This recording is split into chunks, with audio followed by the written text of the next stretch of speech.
Interesting আমি বলি আপনাকে, আমার নিজের সন্তান, পুত্র সন্তান, সে নাসিরউদ্দিন পাটোয়ারির ভক্ত। সে বাংলাদেশের পলিটিশিয়ানদের মধ্যে 2 জন লোকের ভক্ত। 1 নম্বর হলো তারেক রহমান, আর 2 নম্বর হলো নাসিরউদ্দিন পাটোয়ারি। এখন দেখেন এই 2 জনের মধ্যে কোনো মিল আছে? পরস্পর বিরোধী, 2 জন তো 2 মেরু। এখন আমার ছেলের বয়স বেশি না, 16 বছর বয়স। এখন আমি চিন্তা করার চেষ্টা করতেছিলাম যে এই বয়সের ছেলে মেয়েদের মধ্যে আসলে কি চলে, এটা আমি বুঝবো না, এটা মোস্তফা আপনিও বুঝবেন না। মানে ওরা অন্য একটা দ্বীপের বাসিন্দা, আমার কাছে মনে হয় মাঝে মাঝে অন্য একটা গ্রহের বাসিন্দা ওদের মধ্যে। কারণ আপনি দেখেন এই 2 জন লোককে একই সঙ্গে ভালোবাসা সম্ভব কেমনি কিনা, কি বৈশিষ্ট্যের কারণে? সে পছন্দ করে এবং সে আমার কাছে আবদার করছে যে এই 2 জন লোকের সঙ্গে আমার একটু দেখা করে দিবা। বিনোদন পায় নাকি আমি বলতে পারবো না, আমি জিজ্ঞাসা করি না। এই নাসিরউদ্দিন পাটোয়ারি আর তারেক রহমান। তো তারেক রহমানের সঙ্গে দেখা করানো হয়তো ওরা উনি তো অনেক দূরবর্তী জায়গার লোক, অনেক বড়, ওটা হয়তো হবে না। পাটোয়ারিকে আমার ছেলে আসলে প্রফেশন থেকে রিকোয়েস্ট করবো, ভাই একদিন আমার ছেলের সঙ্গে একটু দেখা করেন। এখন আমি যেটা বলতে চাচ্ছি যে পাটোয়ারির এই যে কথা আমি বলছি এর কথা তো কিছু ভক্ত আছে। আপনি দেখেন এই যে আপনার এই যে এখানে যে ইলেকশনটা হলো মতিঝিলে, মির্জা আব্বাস ভাই, আমি তো একজন আব্বাস ভাইকে বললামই যে আব্বাস ভাই তো অসুস্থ হয়ে গেছেন ওর কথার ছুটে। তো এখন মানে বিষয়টা লোকে যে ও এত কথা বলছে, এটাকে কিন্তু লোকে পছন্দ করে না, কিন্তু এত লোক তো ভোট দিছে। তাহলে কি টোটাল আমাদের মানসিকতা চেঞ্জ হয়ে যাচ্ছে? হাদির কথা বলেন আপনি, হাদি মারা গেছেন, ওনার কোনো বদনাম করতে চাই না, ওকে আমিও খুব পছন্দ করতাম। তো হাদি তো গালাগালি করে জাতীয় নেতা হয়ে গেছে। মানে ওর ভাড়া তো আরো অশ্লীল ছিল কিছু কিছু ক্ষেত্রে, এবং এটা করে সে তো জাতীয় বীরের জায়গায় কিন্তু দখল করে নিয়েছে। এখন এগুলি কিভাবে সম্ভব হয়েছে? এখন এর পেছনে কি রাজনীতি আছে? যে কথাটা ডারিন বললেন, যে কথাটা কিন্তু সত্য, যে আপনি যদি গালাগালিকে প্রাতিষ্ঠানিক রূপ দেওয়ার পেছনে যে রাজনীতি থাকে, সেই রাজনীতিকে যদি আপনি বাড়তে দেন, তাহলে এটা কতটুকু গ্রহণযোগ্য হবে? এই বয়সী ছেলে মেয়েদেরকে যারা ঘটছে, এটা তাদের ব্যাপারে আমি এটা নিয়ে বলতে চাই না, কারণ ওইটা আমি বুঝবো না। কিন্তু এই দেশের ছেলে মেয়ে খেলে আমাদের দেশে আছে, আর দেশে নাই, আর দেশে তো আছে। তো তারাও কি এটা করে? আমি কিন্তু ইন্ডিয়ার যে কয়েকদিন আগে আন্দোলন হলো, খুব মন দিয়ে খেয়াল করছি যে ওরাও কি ধরনের, ওদের মধ্যে কিন্তু এই ধরনের ল্যাঙ্গুয়েজ আসছে, আমি খেয়াল করেছি এই ধরনের অশ্লীল কথাবার্তা। যে কারণে কালকে দেখলাম যে নরেন্দ্র মোদী একটা ভাষণ দিলেন যে এই ধরনের আমাকে নিয়ে বলছে, আমার মাকে নিয়ে বলছে, খুব দুঃখ করে বললেন আর কি। তো এটা কি বয়সের দোষ কিনা আমি জানি না, কিন্তু তার চেয়ে বড় কথা হলো যে নাসিরউদ্দিন পাটোয়ারি তার ওই বয়সের লোকটা, তার তো একটু বয়স হয়েছে না, তার কাছ থেকে আমি তার সময়ের জায়গায় এই বয়সের মনোযোগ আকর্ষণ করতে চান, এই বয়সে একজন লিডারের মতো কথা তো আমি আশাই করবো। আর আমি যে কথা উনি বলেছিলেন আমার উদ্ধৃতি দিয়ে আমি কিন্তু বলেছি যে উনি যখন কথা বলেন না, কেন যেন মনে হয় উনি বলছেন যে আমাকে মারো, আমাকে মারো, আমাকে তোমরা কিছু বলো না কেন, তাহলে কি আরো আমি আরেকটু বাড়াই দেবো, মাত্রা বাড়াই দেবো, এরকম একটা ভাব আমার কাছে মনে হয়। একটা কথা কি যে এটা মানে যেটা মূল পয়েন্ট যেটা, সেটা হলো এনসিপির লিডার এটা করতেছে কেন? তারা কিন্তু করতেছে, তারা কিন্তু এই কাজগুলো করতেছে। কেন করতেছে? করার পেছনে আমার মনে হয় একটা কারণ আছে, সেই কারণটা আমার পরের টার্মে আমি বলি, পরের টার্মে একটা সুযোগ পাবো তখন আমি বলি। আচ্ছা, হুমায়রা নূর, আমরা দেখছি যে এই যে আপনাদের পদযাত্রাকে কেন্দ্র করে আপনাদের যে মোর্চার সঙ্গী, জোট সঙ্গী জামাত ইসলামী, তাদের সাথে আপনাদের এক ধরনের দূরত্ব বাড়ছে। সিনিয়র পর্যায়ে না বাড়লেও আমরা দেখছি যে পাল্টাপাল্টি বক্তব্য চলছে। ছাত্র শিবিরের সাবেক সভাপতি জাহিদ একটা পোস্ট দিয়েছে, তার পোস্টের রিপিটে মনিরা শারমিনা একটা পোস্ট দিয়েছে। সব মিলে কি জামাতের সাথে কি আপনাদের সম্পর্কে কোনো কারণে দূরত্ব বাড়ছে? ধন্যবাদ মুস্তফা ভাই আপনাকে, আমার সমালোচক এবং আজকে আমাদের যারা দেখছেন সবাইকে সালাম এবং শুভেচ্ছা জানিয়ে শুরু করছি। আপনার প্রশ্নের উত্তরটা আগে দিব না ওনাদের প্রশ্নগুলো আগে খণ্ডন করব কথাগুলো? আপনার সুবিধা যেটা আপনি মনে। প্রথমে আসলে যে কথাগুলো ওনারা উল্লেখ করলেন একটা একটা করে আগে বলে তারপর আপনার কথাতে আসছি।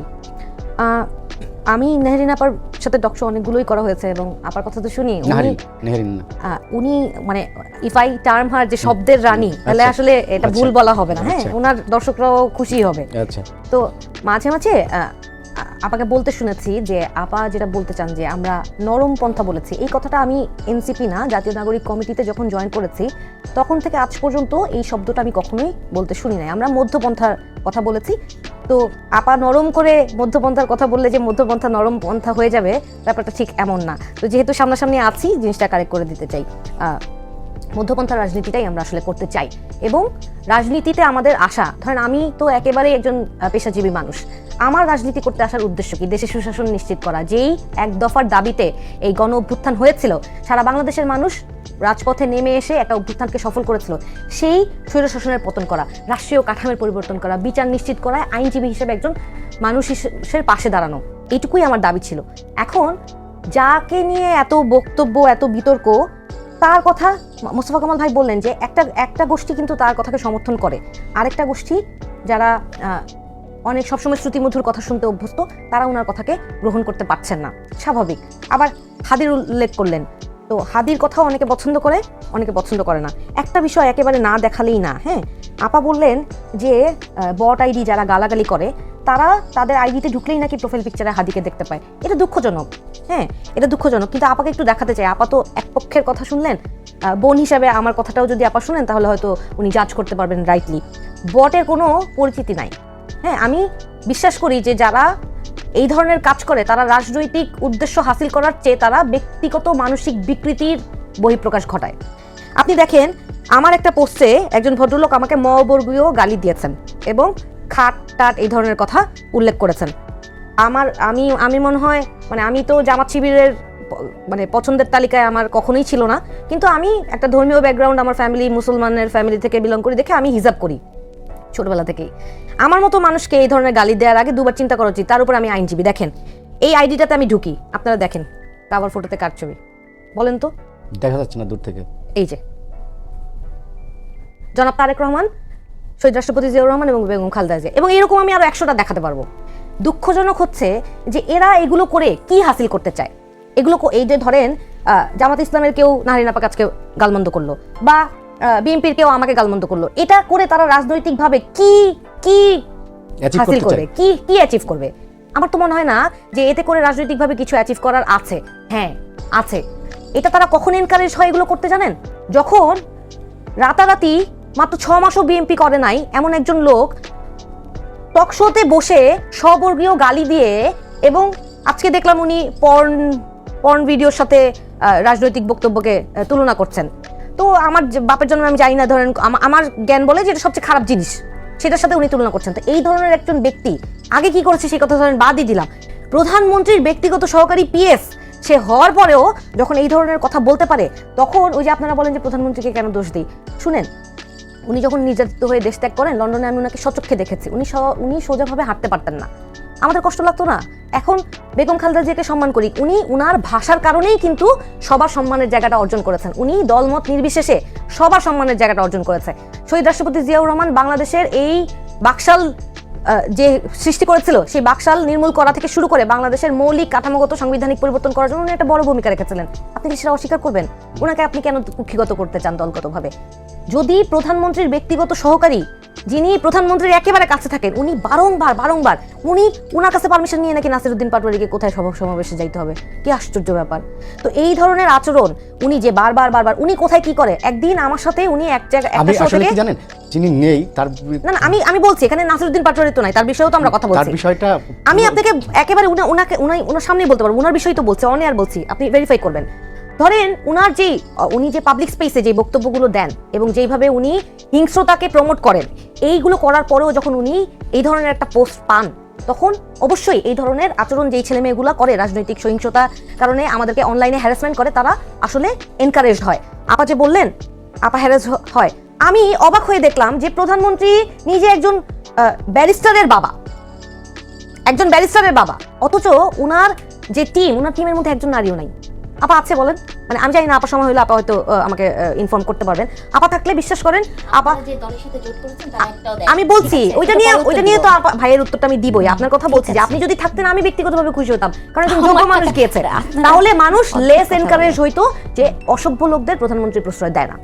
এই কথার কারণে এই কথা বলেছি, শুধু এনসিপি প্রশ্রয় দেয় না, সেই জায়গায় তো আমি আসছি। এখন আমাদের অবস্থান কি? ধরেন এই ধরনের সিচুয়েশন যখন হচ্ছে, সামাজিক যোগাযোগ মাধ্যমে আমাদের দলের একজন কটু কথা লিখেছে, সাথে সাথে কিন্তু আমরা বহিষ্কার আদেশ দিয়েছি। নাসিরউদ্দিন পাটোয়ারি নিয়ে আপনি যে কথাটা বলছেন যে তার বক্তব্যের বিষয়ে আমরা কি কথা বলেছি কিনা, নাসিরউদ্দিন পাটোয়ারি, আমরা আমাদের পিসি মেম্বার নাসিরউদ্দিন পাটোয়ারি, পলিটিক্যাল কাউন্সিলের মেম্বার, তাকে আমরা গত বছর হাসনাত আব্দুল্লাহকে, সার্জিসকে, তাসনিম সারাকে আমরা শোকজ দিয়েছি, এবং সেটা তারা যথাযথ জবাব দিয়ে সেখান থেকে তারা দায়মুক্ত হয়েছে। এখন উনার যে অবস্থান, সেই অবস্থান নিয়ে আমরা দলীয় ফোরামে প্রশ্ন করছি কিনা, কথা বলছি কিনা, সেটার আউটকাম কি, উনি কেন এই কথাগুলো বলছেন, এইভাবে কেন বলছেন, সেটা একটু জানার চেষ্টা করেন। আমরা রাজনীতিটা করতে এসেছি ওই যে কথাটা বলা শুরু করলাম যে সুশাসন প্রতিষ্ঠা করার জন্য। সেই জায়গাটায় আপনি ধরেন জনাব জি কে গাউসের নামে গোয়েন্দা তথ্য 31 ডিসেম্বর 2024 জনাব জুলকারনাইন স্যার অনলাইনে প্রকাশ করেছে, স্পষ্টভাবে লিখেছেন যে উনি এলাকায় চাঁদাবাজি, দখলদারি, মামলা বাণিজ্য, নিজ দলের নেতাকর্মীদের নামে দমন পীড়নের জন্য মামলা ঠুকে দেয়া, এই ধরনের কাজ যে করেছেন সেইটা নিয়ে গোয়েন্দা রিপোর্ট জুলকারনাইন স্যার প্রকাশ করেছে। আপনারা খুঁজে দেখতে পারেন, আমাকে বললে আমি এখন দেখাতে পারবো। সেই ভদ্রলোকের এলাকায় যে মানুষ নিষ্পেষিত হচ্ছে, সেই নিষ্পেষণ দমন করার জন্য আমার সরকার যদি ব্যবস্থা নিত, এবং সারা বাংলাদেশে যে কোনো জায়গায় মব ভায়োলেন্স, দেখেন আজকে প্রথম 6 মাসে 261 জায়গায় মব ভায়োলেন্স হয়েছে, 133 জন নিহত, 556 জন হচ্ছে আহত। আচ্ছা, আমি এইটা আপনার কাছে control আসবো। প্রথম যখন আসবো আপনার কাছে, আমি একটু চেঞ্জ করব। একটা লাইন শেষ করি। জি, please। প্রথম যখন কুষ্টিয়ায় মব ভায়োলেন্সে যখন নিজ দলীয় নেতাকর্মীদের পাওয়া গেল, ওই সময় যদি কঠোর আচরণ করতেন তাহলে আজকে আর এই দৃশ্য দেখতে হতো না। Physical violence is not comparable to verbal violence at all. কোনো আইন এটাকে সমর্থন করবে না। নাইন ইসলাম খান, আপনার আমি বরং ওর প্রশ্নের উত্তরগুলোই দেই, হ্যাঁ, মানে আপনি প্রশ্ন করার আগে। সেটি হচ্ছে যে ধরেন প্রথমে আমাকে হুমায়রা একটা সুন্দর বিশেষণে বিশেষায়িত করলেন, শব্দের রানী, খুব নাইস। কিন্তু ওই যে বললাম হাদির প্রোফাইল থেকে যা আসে, ধরেন আমাদের মতো মেয়েদেরকে লেখা হয় রাতের রানী।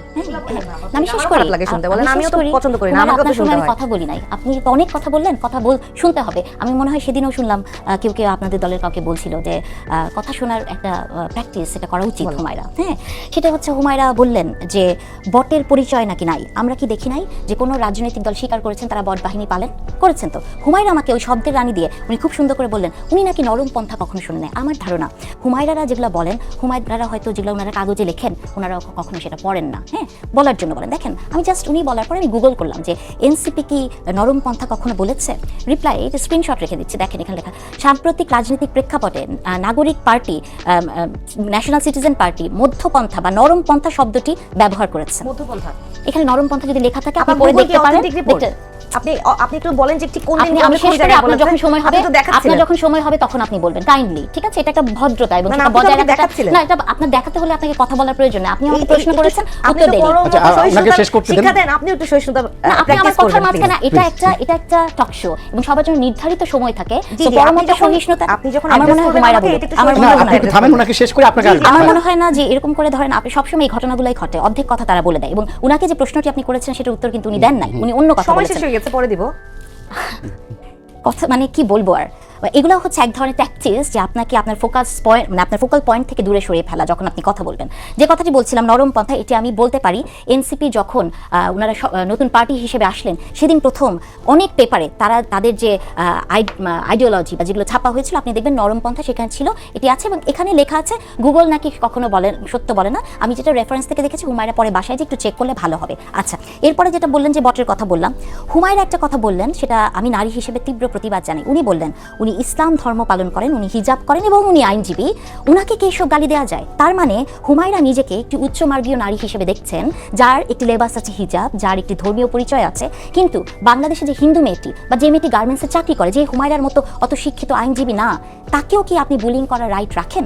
তার মানে একজন রাজনৈতিক দলের নেত্রী যখন নিজেকে বিশেষায়িত জায়গায় যে দেখবে এবং অন্য মেয়েদের ক্রাইসিস তার কাছে মনে হবে যে আমাকেই করতে পারে, এটা রাজনীতির একটি বড় সমস্যা। কারণ রাজনীতিবিদ হতে গেলে আপনাকে প্রান্তিক জায়গা থেকে শুরু করতে হবে, নিজেকে প্রান্তিক মানুষ মনে করতে হবে। আচ্ছা, এরপরে যেটি উনি বললেন যে প্রধানমন্ত্রী একজন সহকারীর কথা বললেন এবং বলে প্রধানমন্ত্রীকে দোষারোপ করলেন। তাহলে আপনি কেন পাটোয়ারির দোষ এনসিপি সবার উপর দিতে পারবেন না? প্রধানমন্ত্রীর সহকারী দোষ যদি প্রধানমন্ত্রীর ঘাড়ে যায়, তাহলে এনসিপি যারা শব্দবারে যেসব কথা বলেন, আপনাকে এই করবে, আর কালকে পাটোয়ারির কথা শুনেছেন, প্রধানমন্ত্রী কোনো চ্যালেঞ্জ করে দিচ্ছেন, ভালো কথা, বাংলাদেশের রাজনীতি এরকম হওয়া খুবই ভালো কথা। তাহলে এনসিপি মানে পাটোয়ারির দোষ কেন এনসিপি সবার ঘাড়ে পড়ে না? হুমায়রা খুব সুন্দর করে বললেন উনি যখন লন্ডনে ছিলেন তখন উনি প্রধানমন্ত্রীকে দেখেছেন যে প্রধানমন্ত্রী ঠিক মতো হাঁটতে পারেন, উনি বেদনার্ত হয়েছেন সেটা দেখে। 3 দিন 4 দিন আগেই মুনিরা শারমিন বলেছেন যে আপনি কি এখনো আপনার মেরুদণ্ডের ব্যথা ভুলে গেছেন? পাটোয়ারি সবসময় এটি বলে, নাহিদ এই কথা বলেছে। হুমায়রার যদি এতই মানে এই জায়গায় উনি এত সেন্সিটিভ হন, হুমায়রার জায়গা থেকে হুমায়রাকে একবার কখনো বলেছেন যে এই যে ফিজিক্যাল ভায়োলেন্সটা হয়েছে ওনার প্রতি প্রতিবাদ জানিয়েছেন? জানায় নাই। তার মানে হচ্ছে কি এনসিপি যে কথাগুলো বলে এগুলো হচ্ছে তার রাজনৈতিক স্ট্যান্ড, কিন্তু তার বিশ্বাসের সাথে রাজনীতি মিলে না। এনসিপি আরেকটা সমস্যা যেটা হয় আমাকে নিয়ে সবসময় হয়, মুনিরা শারমিন আপনার এই টকশোতেই বলে গেছে যে আপনি কি এমপি হচ্ছেন? উনি আজকে বললেন যে আমাকে মন্ত্রী দেখলে ওনার ভালো লাগতো। ওনারা আসলে সেই রাজনীতিটি করে বা ওনারা ভাবেন, দেখেছেন যে মুনিরা শারমিন একটি পোস্টের জন্য এমপি হওয়ার জন্য কত যুক্তি দাঁড় করিয়েছেন। এদের সমস্যাটা হচ্ছে এনসিপির, এজন্যই এনসিপি কিন্তু একটা ভালো জায়গায় যেতে পারলো না, কারণ ক্ষমতার লোভ। ওনারা ভাবেন যে আমরা যারা টকশোতে এসে কথা বলি আমাদের সবারই আসলে কোনো পদ না পদবি পাওয়ার একটা ইচ্ছা থাকে। ওনারা এটা জানেন না যে বাংলাদেশের অনেক মানুষ আছে টকশোতে কথা বলে, যাদেরকে সংরক্ষিত আসনে এমপি হওয়ার জন্য বলা হয় তারা সেটা ফিরিয়ে দেয়। অনেকেই আছেন যাদেরকে উপাচার্য হতে বলা হয় তারা ফিরিয়ে দেন। সেই সক্ষমতা বাংলাদেশের অনেক নারী রাখেন, কারণ তারা জানেন যে তাদের গোলটা কি, তারা কাদের জন্য কাজ করে। হুমায়রা বলেছেন উনি নারী দেখেন নাই, উনি দেখেন নাই যে 21টা ডিসি নারী এই মুহূর্তে আছে। উনি কি সেটা দেখেছেন? উনি কি দেখেছেন যে ফুটবল খেলায় এবার যে শিশুরা অংশগ্রহণ করলেন 22 লক্ষ শিশুর মধ্যে 11 লক্ষ মেয়ে শিশু? হুমায়রা কি সেগুলো দেখেন? হুমায়রা ভাবেন যে নারীদের ক্ষমতায় আসতে গেলে শুধু প্রধানমন্ত্রীর পাশে থাকতে হবে। আপনি একটি পদে না বসেও কত যে ক্ষমতাবান হতে পারেন বা প্রান্তিক নারীদের জন্য কাজ করতে পারেন, এই ধারণাটা আসলে ওনাদের হয় না। আসলে এটাতে আমি দোষও দিই না, এটা একটা নতুন রাজনৈতিক দলের একটা এজেন্ডাই থাকে সবসময় ক্ষমতায় যাওয়া। ওনারাও হয়তো সেটার বাইরে যেতে পারেনি। আমি আশা করবো হুমায়রা যখন আমার বয়সের কাছাকাছি যাবেন তখন হয়তো হুমায়রা সেই পথে হাঁটবেন। আপনার কি কোনো প্রশ্ন ছিল আমাকে করার? সেটা করতে পারেন, কারণ হুমায়রা অনেক কথা বলেছে, আমিও কিছু বলতে পারি। তাহলে বলেন। প্রশ্ন হচ্ছে যে এই যে জামাত এনসিপির মধ্যে ওনাকে যে প্রশ্নটা করলাম, যে দূরত্ব বাড়ছে এবং পাল্টাপাল্টি ফেসবুকে জন্য বিতর্ক চলছে, এবং ছাত্র শিবিরের সাবেক সভাপতি জাহিদ ইসলাম উনি বলেছেন যে এনসিপি এই যে পদযাত্রা করছে, এই পদযাত্রা একটা পিছনে ডিপ স্টেটের একটা ভূমিকা আছে। পক্ষান্তরে মুনিরা শারমিন বলছে যে এনসিপি যে পদযাত্রা বিভিন্ন জায়গায় যে হামলা শিকার হচ্ছে, এই জন্য জামাত ইসলামী খুব কঠোরভাবে তাদের সমালোচনা করছে না এবং প্রতিবাদ করছে না। তো এই যে ওদের জোটের মধ্যে যে একটা টানাপড়ন, এটা কি আসলে কি কৃত্রিম নাকি আসলেই? শুনেন, এটা তো আসলে মানে এই জোটের এইগুলো আমরা যা দেখি, আমি সবসময় মনে করি মানে এনসিপি অনেক ক্ষেত্রেই এনসিপি নেতা নেত্রীদেরকে দেখলে আপনি বুঝবেন জামাতের বি টিম। এবং আপনি একটি রিপোর্ট আপনি দেখেছিলেন যে এনসিপির যে 6 জন পার্লামেন্টে গেছেন তাদের 5 জনই ছিল শিবিরের কর্মী। এটা তো রিপোর্টেড, এটাও নিশ্চয়ই হুমায়রা অস্বীকার করতে পারবেন না। আমি জানি না সত্যতা, কিন্তু রিপোর্টের কথা আমি বানিয়ে তো বলি নাই। তো তার মানে হচ্ছে জামাত এবং এনসিপি তাদের এক ধরনের পর্দার অন্তরালে যোগসাজশ থাকে। আবার অনেক ক্ষেত্রেই হয় কি তাদের এই জোটগুলো অনেক ক্ষেত্রে সুপারফিশিয়াল হয়। যেমন ধরেন ইলেকশনের জন্য জোটটির হয়তো দরকার ছিল, এখন হয়তো দরকার নাই, কারণ এখন আবার রাজনীতির মাঠ গরম করতে হবে। যেহেতু ধরেন এই মুহূর্তে রাজনীতির মাঠ গরম করার জন্য বা রাজপথে নামার জন্য হয়তো একটা ইস্যু, এটাও হয়তো তাদের একটা স্ট্যান্ড। তারা হয়তো দেখাচ্ছেন তারা আসলে দুটি পথ দুদিকে যাচ্ছে বেঁকে, হয়তো পথটা একই আছে কিন্তু বেঁকে গেছে। ধন্যবাদ আমার ভাই। সেটা হচ্ছে যে আজকে জামাত ইসলামের থেকে বলা হয়েছে যে ইন্ডিয়ান হাই কমিশনের সাথে মার্কিন রাষ্ট্রদূত একটা বৈঠক করেছেন। বৈঠকটা নেপথ্যে ছিল হচ্ছে ফ্যাসিবাদী সরকার, ফ্যাসিবাদী দলকে আবার রাজনীতিতে প্রাসঙ্গিক করা, এবং যাতে ওই তাকে মূল কথা হচ্ছে তাকে সেই দলটাকে আবার দেশে ফেরানোর একটা চেষ্টা। এটা জামাত মনে করছে যে এটা বিএনপির এক ধরনের পলিটিক্যাল স্ট্যান্ডবাদী। জামাতের এই আশঙ্কা আপনি একদম উড়িয়ে দিতে পারেন না। এটা হতে পারে, কারণ যিনি আসছেন বাংলাদেশে মার্কিন যে প্রতিনিধি, উনি তো একই সঙ্গে ভারতে নিযুক্ত মার্কিন রাষ্ট্রদূত বটে। অবশ্যই আবার দক্ষিণ এশিয়া বিষয়ক উনি, হ্যাঁ। বাট জামাত যেটা বলছে যে যেহেতু উনি ভারতে নিযুক্ত রাষ্ট্রদূত, সেহেতু হতেও পারে, আবার নাও হতে পারে। জামাত তার পলিটিক্যাল স্ট্যান্ড থেকে, তার অবস্থান থেকে তারা এরকম একটা আশঙ্কা প্রকাশ করেছে। কিন্তু বাস্তবতা কি সেরকম? বাস্তবতা এটা বলা বড় কঠিন, কারণ এটা তো আর ঘোষিত না। ভেতরে ভেতরে হয়তো জামাতের আগেই ভাগে বলে হয়তো বিএনপিকে একটু সতর্ক করতে চাচ্ছে, হয়তো বিএনপির উপরে আগে ভাগে একটা চাপ দিতে চাচ্ছে। দেখেন এগুলো আসলে না, আমি আপনাকে একটু বলি যেটা আগেবার বলতে চেয়েছিলাম, যে এগুলো আসলে সবই রাজনীতি। জামাতের এই মুহূর্তে রাজনীতি কি জানেন? জামাতের এই মুহূর্তে রাজনীতি হলো আগামী জাতীয় নির্বাচন পর্যন্ত আওয়ামী লীগকে মাঠে নামতে না দেওয়া। এগুলো জামাতের 1 নম্বর রাজনীতি। এটা এই কারণে যে জামাত মনে করে যদি আগামীবার তত্ত্বাবধায়ক সরকারের অধীনে নির্বাচনটা হয়, বাংলাদেশের তত্ত্বাবধায়ক সরকারের অধীনে নির্বাচন হওয়ার যে ইতিহাস, তারা এখান থেকে হিসাব করে নিচ্ছে যে সাধারণত সরকারি দল, ক্ষমতাসীন দল আসে না। যদি আওয়ামী লীগ যদি রাজনীতিতে না আসতে পারে, তাহলে ক্ষমতার বাইরে দলের তারা তাদের একটা বিরাট চান্স। কিন্তু তাদের কি সেই সাংগঠনিক সক্ষমতা আছে? আমি বলছি এটা নিয়ে সাংগঠনিক সক্ষমতা অনেক কিছুই নাই, বাট তাদের মনে করতে কোনো নাই। তারা তো মনে করতে পারে ভাই, একজন লোক মনে করবে, আপনি তাও আপত্তি করবেন না, অবশ্যই আপনার মন তো আপনার কাছে, আমি কেন আপনার? হ্যাঁ, আমার তার মন তার কাছে, মনে মনে যে আনন্দ পাই দেন আপনি তাকে, সেটা ভাবছে। ওটা নিয়ে আমি একটু পরে বলতেছি। আমি আগে যেটা বলতে চাইছিলাম সেটাকে শেষ করি। সেগুলো এনসিপি কাজগুলি কেন করতেছে? আসলে যেটা হয়েছে, এনসিপিকে নিয়ে না অনেক মানুষের মধ্যে অনেক প্রত্যাশা ছিল, আমার মধ্যে ছিল। আমি নিজেও ভাবছিলাম যে এনসিপি একটা ভালোভাবে শক্তভাবে একটা রাজনৈতিক দল হিসেবে দাঁড়ায় যাক। দাঁড়ালে কি হবে, মানুষের কাছে কিন্তু অনেকদিন ধরে একটা তৃতীয় দল নাই। আওয়ামী লীগ বিএনপি, জামাতকে তারা তৃতীয় দল মনে করে না। জামাত একটা ধর্মভিত্তিক দল, সেটা অন্য জিনিস। কাজে তারা আওয়ামী লীগ বিএনপির বাইরে একটা থার্ড ফোর্স তারা আশা করছিল যে একটা যদি দাঁড়ায় আমরা তার সঙ্গে যাবো।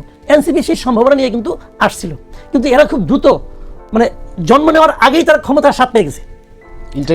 ইন্টারভিউর সময় তারা আগে ক্ষমতার স্বাদ পেয়ে গেছে, এবং তারা কিন্তু ক্ষমতাধর মানে দল হিসেবে কিন্তু বিরাজ করতো বিভিন্ন উপজেলায় সব জায়গায়। তারা কিন্তু দাপটের সঙ্গে ছিল। এটা আক্ষেপ করে একটা পার্লামেন্টে হাসনাত আব্দুল্লাহ বলেছিল।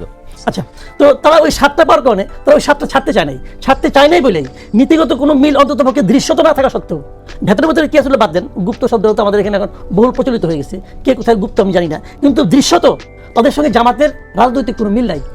তারপরেও তারা কিন্তু জামাতের সঙ্গে যে করছে, মানে জোট করছে কেন?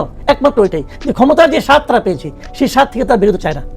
এবং এটা করতে গিয়ে দলটা আসলে সুইসাইড করছে, এটা আমার বিবেচনা। আমি এভাবে ভাবি যে মানুষ করছে কি চট করে, মানুষ কিন্তু মানুষ কি করে জানেন, মানুষ কিন্তু দেখে আপনি কি বলেন আর কি করেন। যখন না মিলে তখনই আপনার নামের সঙ্গে হিপোক্রেট শব্দটা যুক্ত হয়ে যায়।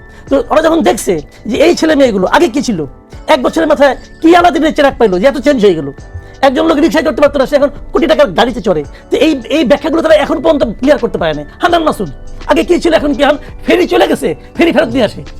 ওরা যদি মন্ত্রী বানাচ্ছে প্লেন ফেরত নিয়ে আসবো, সমস্যা নাই কেন, আমাকে নিয়ে যাও, আসো, আমি এমপি, আমার অনেক গুরুত্বপূর্ণ কাজ আছে।